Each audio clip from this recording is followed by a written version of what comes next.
สบายดีท่านผู้ชมที่เคารพตอนท่านผู้ชมเข้าสู่การรายงานข่าวสดภาคเที่ยงจากของข่าวโทรภาพแห่งชาติการรายงานข่าวภาคเที่ยงประจำวันพฤหัสวันที่24เมษายน2025โฆษกพงสุธิพงษ์รับหน้าที่ในการนำเสนอข่าวภาคเที่ยงในวันนี้มีทั้งข่าวภายในข่าวต่างประเทศพร้อมด้วยข่าวกีฬามานำเสนอสำหรับข่าวภายในประเทศเริ่มที่ข่าวสมเด็จพระนิธิถาธิราชเจ้ากรมสมเด็จพระเทพพระราชสุดาสยามบรมราชกุมารีเยี่ยมยามและเปิดโครงการช่วยเหลือสร้างห้องการครูพร้อมทางมอบอุปกรณ์การรับใช้ให้แก่การเรียนการสอนและซ่อมแปลงโรงงานน้ำดื่มให้แก่โรงเรียนวัฒนธรรมป้องกันความสงบ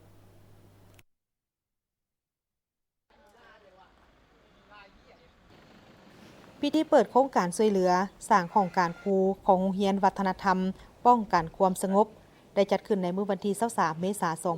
2025ที่โรงเรียนวัฒนธรรมป้องกันความสงบหลัก67โดยได้รับการต้อนรับจากท่านคำพันธ์สิทธิดำพาเจ้าแขวงมิ่งจันทร์พลโทกงทองพงวิจิตรรองรัฐมนตรีกระทรวงป้องกันความสงบพร้อมด้วยบรรดาองค์การจะตั้งที่เกี่ยวข้องทั้งฝ่ายลาวและไทยพนักงานครูอาจารย์และน้องๆนักเรียนเข้าร่วมพลโทกงทองคงวิจิตรรองรัฐมนตรีกระทรวงป้องกันความสงบได้ต่างหน้าให้แก่ครูอาจารย์และน้องๆนักเรียนโรงเรียนวัฒนธรรมป้องกันความสงบมีความภาคภูมิใจเป็นอย่างยิ่งและถือเป็นเกียรติอย่างสูงที่ได้มีโอกาสถวายการต้อนรับสมเด็จพระนิธิถาธิราชเจ้ากรมสมเด็จพระเทพพระราชสุดาสยามบรมราชกุมารีแห่งราชอาณาจักรไทยพร้อมด้วยคณะเสด็จเยี่ยมยามโรงเรียนวัฒนธรรมป้องกันความสงบในครั้งนี้สำหรับกิจกรรมการเรียนการสอนนับตั้งแต่มื้อได้รับการสร้างตั้งเป็นต้นมาโรงเรียนวัฒนธรรมป้องกันความสงบได้สร้างนักเรียนจบมัธยมตอนปลาย38หุ่นในปัจจุบันมีนักเรียน618คนหญิง264คนมีห้องเรียน15ห้องมี2ชั้นเรียนคือชั้นม.6 และม.7 สร้างนักเรียนเก่งขันเมืองได้17คนหญิง10คนและนักเรียนเก่งขันแขวงได้8คนหญิง4คนพร้อมกันนี้ในระยะที่ผ่านมาครูอาจารย์และน้องๆนักเรียนก็ได้เข้าร่วมฝึกอบรมทางภายในและต่างประเทศโดยเฉพาะแมนอยู่ราชอาณาจักรไทยนอกจากนำไส้ทุนฮ้อนของรัฐบาลแล้วโรงเรียนยังได้รับการสนับสนุนช่วยเหลืออันล้ำค่าจากโครงการอันเนื่องมาจากพระราชดำริของสมเด็จพระนิธิถาธิราชเจ้ากรมสมเด็จพระเทพพระราชสุดาสยามบรมราชกุมารีซึ่งเริ่มตั้งแต่ปี1992เป็นต้นมาด้วยการช่วยเหลือดังกล่าวนี้เฮ็ดให้โรงเรียนได้รับการพัฒนาอย่างต่อเนื่องทั้งทางด้านพื้นฐานโครงสร้างและความรู้ความสามารถของผู้อาจารย์เป็นต้นแมนการช่วยเหลือก่อสร้างหอพักศิรินธร4หลังอาคารเรียนรู้ศิรินธร1หลังเรือนครัวนักเรียน1หลังอาคารเรียนคอมพิวเตอร์2หลังประกอบด้วยอุปกรณ์ทดลองและอินเทอร์เน็ตพิเศษในโอกาสของการมาเยี่ยมยามของสมเด็จพระนิธิถาธิราชเจ้ากรมสมเด็จพระเทพพระราชสุดาสยามบรมราชกุมารีครั้งที่ผ่านมาโรงเรียนวัฒนธรรมป้องกันความสงบได้รับการช่วยเหลือสร้างห้องการครู1หลังหอพักหญิง1หลังและอุปกรณ์รับใช้การเรียนการสอนและซ่อมแปลงโรงงานน้ำดื่มนอกนั้นก็ยังได้รับทุนการศึกษาระดับปริญญาตรีสาขา IT 5ทุนและนิติวิทยาศาสตร์3ทุนรวมเป็น8ทุนไปศึกษาต่อที่ราชอาณาจักรไทยในศกเรียน2025ถึง2028ในโอกาสอันเป็นสิริมงคลนี้ท่านก็ได้ต่างหน้าให้แก่ครูอาจารย์และนักเรียนทั้งหมดแสดงความขอบใจและฮู้บุญคุณเป็นอย่างสูงมายังสมเด็จพระนิธิถาธิราชเจ้ากรมสมเด็จพระเทพพระราชสุดาสยามบรมราชกุมารีที่ได้ให้การสนับสนุนโรงเรียนวัฒนธรรมป้องกันความสงบตลอดมาและหวังอย่างยิ่งว่าโครงการดังกล่าวนี้จะสืบต่อให้การช่วยเหลือโรงเรียนแห่งนี้ให้นับมีคุณภาพสูงขึ้นพร้อมนี้ก็หวังว่าจะมีโอกาสถวายการต้อนรับการเสด็จเยี่ยมยามของสมเด็จพระนิธิถาธิราชเจ้ากรมสมเด็จพระเทพพระราชสุดาสยามบรมราชกุมารีในโอกาสหน้าตื่มอีกเนื่องในโอกาสปีใหม่ลาวพศ2568ก็คือคศ2025ต่างหน้าครูอาจารย์และนักเรียนโรงเรียนวัฒนธรรมป้องกันความสงบขอถวายพระพรไสมงคลอันประเสริฐแด่สมเด็จพระนิธิถาธิราชเจ้ากรมสมเด็จพระเทพพระราชสุดาสยามบรมราชกุมารีจงมีพลานามัยสมบูรณ์สืบต่อเป็นโฮมโพโฮมไซให้แก่การเสริมสร้างสายผูกพันมิตรภาพและการร่วมมือระหว่างสองชาติลาวไทยฐานบ้านใกล้เฮือนเคียง พิธีประดับเรียนการระลึก70 ปีวัดสั่งตั้งพรรคปฏิสนปฏิบัติลาวให้กับทางอดีตการนำและพนักงานรัฐกรกระทรวงเทคโนโลยีและการสื่อสาร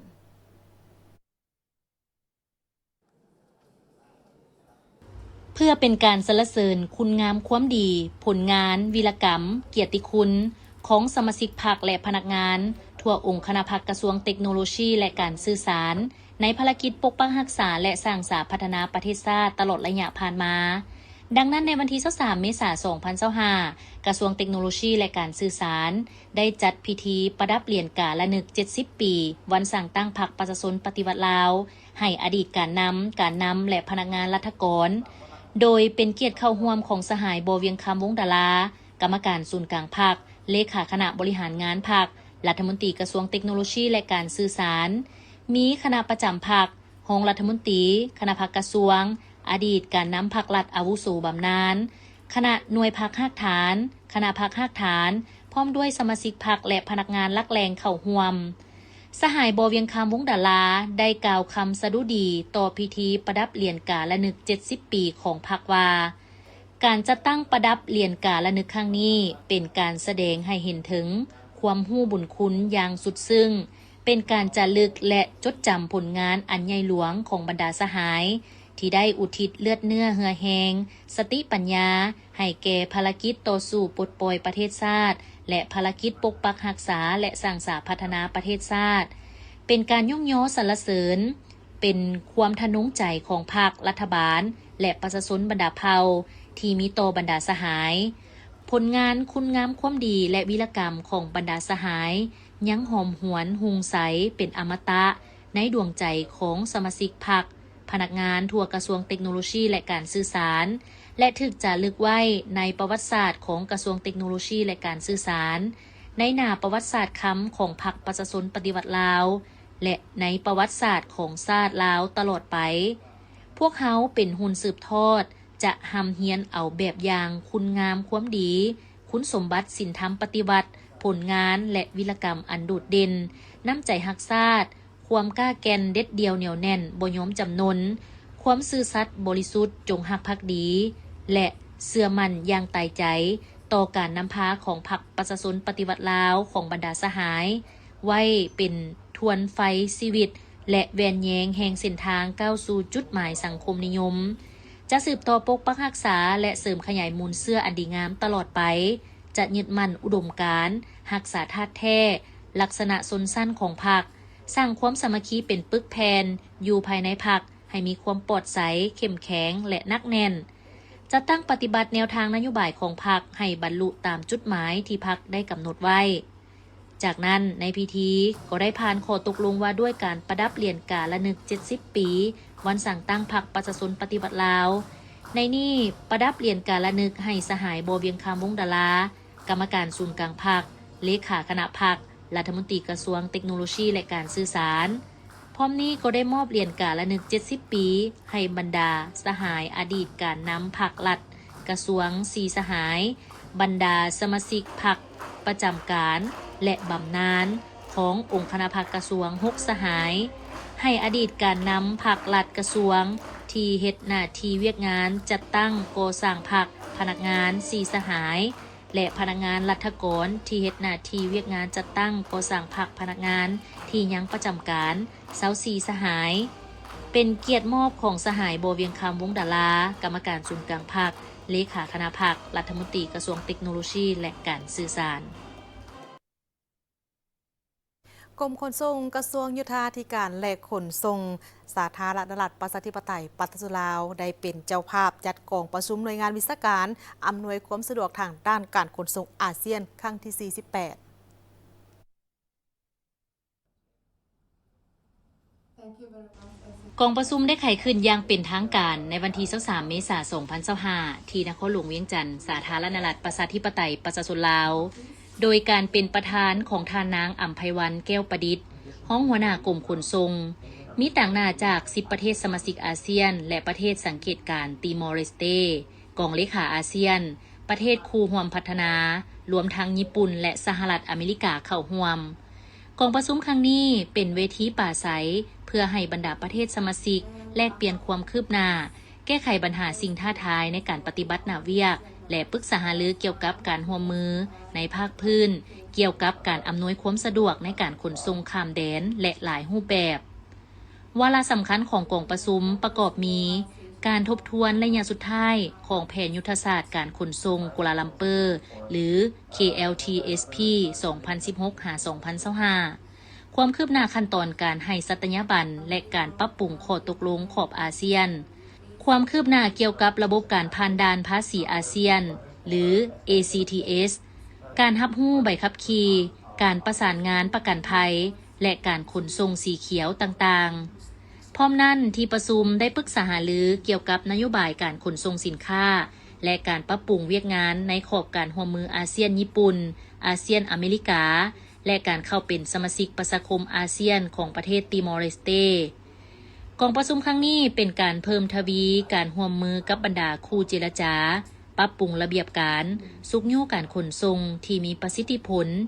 ยืดหยุ่นและยืนยงขึ้นกว่าเก่าในทั่วภาคพื้นสมาคมนักข่าวแห่งสาธารณรัฐประชาธิปไตยประชาชนลาวและสมาคมนักข่าวทั่วประเทศจีนได้หัดแน่นการร่วมมือทางด้านการแลกเปลี่ยนบทเรียนร่วมกันกองประชุมพบปะแลกเปลี่ยนบทเรียนร่วมกันระหว่างสมาคมนักข่าวแห่งประเทศลาวและคณะผู้แทนสมาคมนักข่าวทั่วประเทศจีนจัดขึ้นวันที่23เมษายน2025ที่นครหลวงเวียงจันทน์ระหว่างทานสวรรครราชมนตรีประธานสมาคมนักข่าวแห่งประเทศลาวและทานนางหลีเสี่ยวจุนรองประธานสมาคมนักข่าวทั่วประเทศจีนรองผู้จัดการใหญ่และกรรมการคณะพรรคกลุ่มหนังสือพิมพ์รายวันการสู้เลขาคณะหน่วยพรรคและผู้อำนวยการบริหารกลุ่มสื่อใหม่การสู้พร้อมคณะผู้แทนจาก2สมาคมนักข่าวลาวและจีน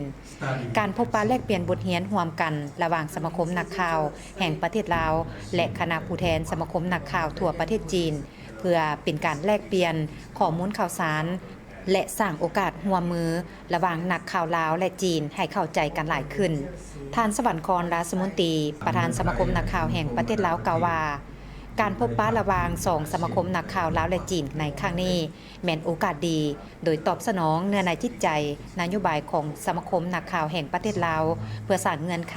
การเฮ็ดเวียกของนักข่าวในลาวโดยมีการแลกเปลี่ยนความรู้และพัวพันร่วมมือกับต่างประเทศในบรรดาโครงการต่างๆเพื่อเสริมขยายขีดความสามารถของนักข่าวลาวและจีนให้ทันการ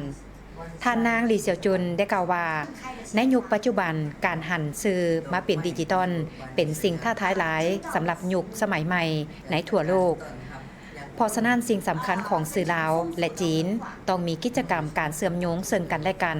พร้อมกันนำเสนอข้อมูลข่าวสารเพื่อดึงดูดความสนใจเช่นการศึกษาการท่องเที่ยว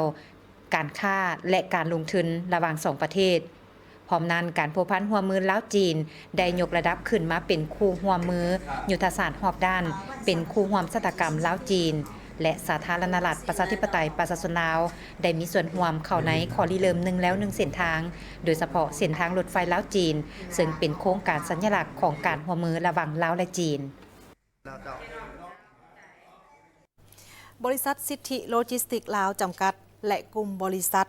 YCS ได้ลงนามได้ขอตกลงการร่วมมือทางด้านยุทธศาสตร์ที่สำคัญเกี่ยวกับการขนส่งข้ามแดนของทั้งสินค้ากสิกรรมระหว่างภาคพื้นอาเซียนตะวันออกเฉียงใต้และสาธารณรัฐประชาชนจีนโดยการลงนามร่วมของทานนางมณีวรสิทธิไซรองประธานบริษัทขวัญใจการค้าขาออกขาเข้าจำกัดและทานดร.ยับขว่องแวงผู้อำนวยการของเวียดนามซูเปอร์พอร์ตและหัวหน้าฝ่ายยุทธศาสตร์ความยืนยงและการสื่อสารของกลุ่มบริษัท YCS จำกัดเข้าร่วมเป็นสักขีพยานของท่านเพียงคอนสิทธิไซรองประธานบริษัทสิทธิโลจิสติกส์ลาวจำกัดท่านสาครพิรงามผู้อำนวยการใหญ่บริษัททาบกธนาแรงจำกัดผู้เดียวพร้อมด้วยผู้บริหารระดับสูงที่เกี่ยวข้องของ2ฝ่ายเข้าร่วมท่านสาครพิรงามได้กล่าวว่าการร่วมมือ2ฝ่ายครั้งนี้ถือเป็นบาดก้าวสำคัญในการเสริมสร้างความเชื่อมโยงทางด้านเศรษฐกิจในภาคพื้นทั้งเป็นการวางรากฐานระบบโลจิสติกส์ที่ทันสมัยและยืนยงสำหรับอนาคตและเป็นจุดเริ่มต้นของความร่วมมือซึ่งยุทธศาสตร์ ที่สำคัญในการผลักดันการเชื่อมโยงระบบโซ่ในภาคพื้นอาเซียนโดยเริ่มต้นจากการขนส่งผลิตภัณฑ์หมักไหม้สดจากประเทศไทยไปสู่สาธารณรัฐประชาชนจีนผ่านประเทศลาวอย่างมีประสิทธิภาพและในอนาคตศูนย์โลจิสติกแห่งนี้มีบทบาทสำคัญในฐานะประตูหลักในการเชื่อมโยงระหว่างประเทศจีนและประเทศต่างๆในอาเซียนหับห้องเครือข่ายการขนส่งทั้งการขนส่งทางอากาศทางเรือทางรถและทางรถไฟแบบต่อเนื่องเนื่องจากสินค้าเกษตรจำนวนหลายมีลักษณะที่เน่าเสียได้ง่ายการรักษาความสดในตลอดขบวนการขนส่งจึงมีความสำคัญเป็นอย่างยิ่งดังนั้นทางกลุ่มบริษัท YCS จะนำใช้เทคโนโลยีตองโซ่ความเย็นควบคุมโดยระบบติดตามอุณหภูมิแบบเวลาจริงและการติดตามสินค้าแบบทันสมัยเพื่อรักษาคุณภาพของสินค้าและลดพรการเน่าเปื่อยให้ได้หลายที่สุดการร่วมมือกับกลุ่มบริษัท YCS มีบทบาทสำคัญในการส่งเสริมการขนส่งของผลิตภัณฑ์หมักไหม้และผักสดระหว่างประเทศไทยลาวจีนและประเทศอื่นๆให้เป็นไปอย่างคล่องแคล่วการร่วมมือครั้งนี้จะนำมาซึ่งผลประโยชน์หลายขึ้นให้ทั้งผู้ผลิตและผู้บริโภคในภาคพื้นด้วยการสร้างเครือข่ายโลจิสติกที่แข็งแรงขึ้นช่วยลดเวลาและค่าใช้จ่ายในการขนส่งทั้งจะยกระดับมาตรฐานใหม่สำหรับการขนส่งข้ามแดนของสินค้ากสิกรรมสดเพื่อตอบสนองความต้องการที่เพิ่มขึ้นในตลาดอาเซียนและจีน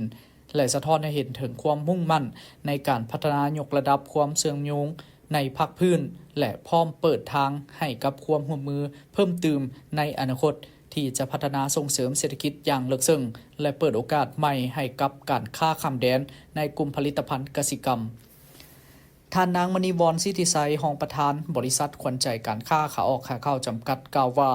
บริษัทขวัญใจการค้าขาออกขาเข้าจำกัดเป็นผู้นำด้านการจำหน่ายสินค้าอุปโภคแบบบ่ได้ผ่านการผลิตสั้นนำที่ให้บริการครบวงจรสำหรับการขยายตลาดในสปป.ลาวและระหว่างประเทศด้วยประสบการณ์ทางธุรกิจหลายกว่า20 ปี KCC แม่นภาคส่วนผู้จัดจำหน่ายผู้เดียวให้กับแบรนด์ระดับโลกในหมวดหมู่ต่างๆเช่นผลิตภัณฑ์ด้านดูแลส่วนบุคคลสินค้าเด็กน้อยความงามและเครื่องสำอางอาหารและสินค้าแช่เย็นนอกนั้น KCC ยังได้ขยายธุรกิจอย่างต่อเนื่องโดยควบคุมการค้าระหว่างประเทศสินค้ากสิกรรมและหมากไม้สดในสปป.ลาวประเทศไทยจีนและภูมิภาคอื่น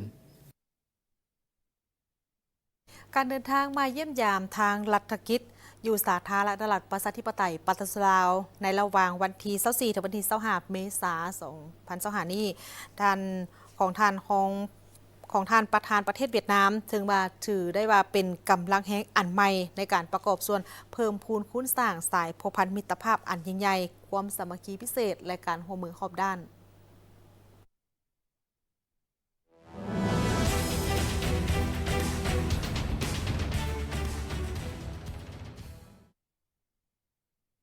โดยตอบสนองตามคำเชิญของสหายทองล้นศรีสุริตเลขาธิการใหญ่ประธานประเทศแห่งสาธารณรัฐประชาธิปไตยประชาชนลาวสหายเลื้องเกืองประธานประเทศแห่งสาธารณรัฐสังคมนิยมเวียดนามจะเดินทางเยี่ยมยามทางรัฐกิจอยู่สาธารณรัฐประชาธิปไตยประชาชนลาวในระหว่างวันที่24-25 เมษายน 2025นี่แม่นการเดินทางเยี่ยมยามต่างประเทศข้างทำอิฐของประธานประเทศเวียดนามภายหลังที่ได้รับตำแหน่งซึ่งดำเนินไปในสภาพการที่ภาคพื้นและสากลสืบต่อมีการเปลี่ยนแปลงอย่างซับซ้อนและบ่เคยมีมาก่อนท่านแหวนเมียงเติมเอกอัครราชทูตเวียดนามประจำลาวได้ให้สัมภาษณ์สื่อมวลชนลาวโดยได้ยกให้เห็นบางทัศนะเกี่ยวกับสายพัวพันของสองประเทศในระยะผ่านมาก็คือความหมายความสำคัญของการเดินทางเยี่ยมยามในครั้งนี้ Hai nước đang triển khai mạnh mẽ nghị quyết đại hội của mỗi đảng ปัจจุบันสองประเทศพร้อมพันขยายมติของแต่ละพรรคแผนการพัฒนาเศรษฐกิจสังคมของแต่ละประเทศอย่างตั้งหน้าและบรรลุได้บรรดาผลงานที่สำคัญในหลายด้านการพัวพันร่วมมือระหว่างเวียดนามและลาวพร้อมพัฒนาอย่างดีงามข้อตกลงของบรรดาการนำขั้นสูงของสองพรรคสัญญาร่วมมือระหว่างสองรัฐบาลพร้อมได้รับการจัดตั้งปฏิบัติอย่างตั้งหน้าและบรรลุได้มรรคผลสำคัญการเยี่ยมยามครั้งนี้ประกอบส่วนหัดแน่นสายพัวพันสามัคคีแบบพิเศษเวียดนามลาวให้เลิกเซิงขึ้นกว่าเก่าพร้อมทั้งเป็นโอกาสให้สองฝ่ายปรึกษาหารือเกี่ยวกับสภาพการของแต่ละพรรคแต่ละประเทศสภาพการของโลกและภาคพื้นที่สองฝ่ายให้ความสนใจร ร่วมกันตีราคาคืนสายพัวพันร่วมมือระหว่าง2ประเทศในระยะผ่านมาและแลกเปลี่ยนบรรดามาตรการสุกยู่สายพัวพันสามัคคีแบบพิเศษเวียดนามลาวให้พัฒนาอย่างลึกซึ้งและกว้างขวางในหลายของเขตพิเศษคือดังพวกเฮาฮู้แล้วว่าเมื่อฮอดฤดูบานใหม่บุญปีใหม่ประจำชาติเวียดนามก็คือบุญปีใหม่ลาวในทุกปี2ประเทศเวียดนามและลาวได้ส่งสารอวยพรและความยื้อยามถามข่าวซึ่งกันและกันถือว่าปีใหม่ของเพื่อนมิตรก็คือกับของตนเองและกงกันข้ามฉะนั้นข้าพเจ้าเชื่อมั่นว่าการเยี่ยมยามทั้งรัฐกิจของสหายเรื่องเกืองในครั้งนี้มีขึ้นในท่ามกลางบรรยากาศเบิกบานมวลซืนของบุญปีใหม่ลาวพ.ศ. 2568ถือเป็นการเคลื่อนไหวสำคัญอยู่ต่างประเทศอันแสดงให้เห็นถึงมูลเสื้ออันดีงามของ2ประเทศเวียดนามลาวจากรุ่นสู่รุ่นบ่ว่าจะเป็นความมวลซืนความโศกเศร้าความสุขหรือความทุกข์เพื่อให้การพัวพันระหว่าง2ประเทศนับมือนับก้าวเข้าสู่หลวงเลิกปรากฏผลเป็นจริงและมีประสิทธิผลในอนาคต2ฝ่ายต้องสืบต่อเป็นเอกภาพกันเพื่อสุกโยมูลเสื้อประวัติศาสตร์อันดีงามความสามัคคีการร่วมมือและการช่วยเหลือซึ่งกันและกันเพื่อพันขยายบรรดาข้อตกลงของการนำ2พรรค2รัฐและบรรดาคะแนนการท้องถิ่นBa là với chủ trương của lãnh đạo cấp cao hai đảng, hai nước, chúng ta cần ย้อ tạo น đột นโย phá บายของการนำขั้นสูง2ประเทศ2ประเทศได้พร้อมกันสร้างบาทก้าวบุกทะลุในการร่วมมือด้านเศรษฐกิจการลงทุนและการค้าพิเศษเป็นการเสริมยมและเพิ่มทวีการร่วมมือเศรษฐกิจของ2ประเทศลาวเวียดนามพิเศษเป็นการเสริมยมและเพิ่มทวีการร่วมมือด้านเศรษฐกิจของ2ประเทศเวียดนามลาวให้เหมาะสมกับการพัวพันร่วมมืออันดีงามในด้านการเมืองป้องกันความสงบสุขอยู่และเพิ่มทวีการเสื่อมจอดบรรดากลไกพื้นฐานโครงสร้างการเงินพลังงานสะอาดพลังงานทดแทนโทรคมนาคมการท่องเที่ยวกสิกรรมเทคโนโลยีสูงดึงดูดบรรดาวิสาหกิจเวียดนามมาลงทุนในบรรดาแขนงที่ลาวมีท่าแหงให้บุรีมาซิดพลังงานสะอาดการหันเป็นดิจิตอลกสิกรรมสะอาดสุขยูเพื่อเสริมยมบรรดาวัฒนธรรมสังคมของ2ประเทศสุขยูการค้าขยายตลาดให้สินค้าของ2ประเทศถึงว่าปี 2024 มูลค่าการค้า2ฝ่ายบรรลุได้หลายกว่า2ตื้อดอลลาร์สหรัฐแต่ข้าพเจ้าเชื่อมั่นว่า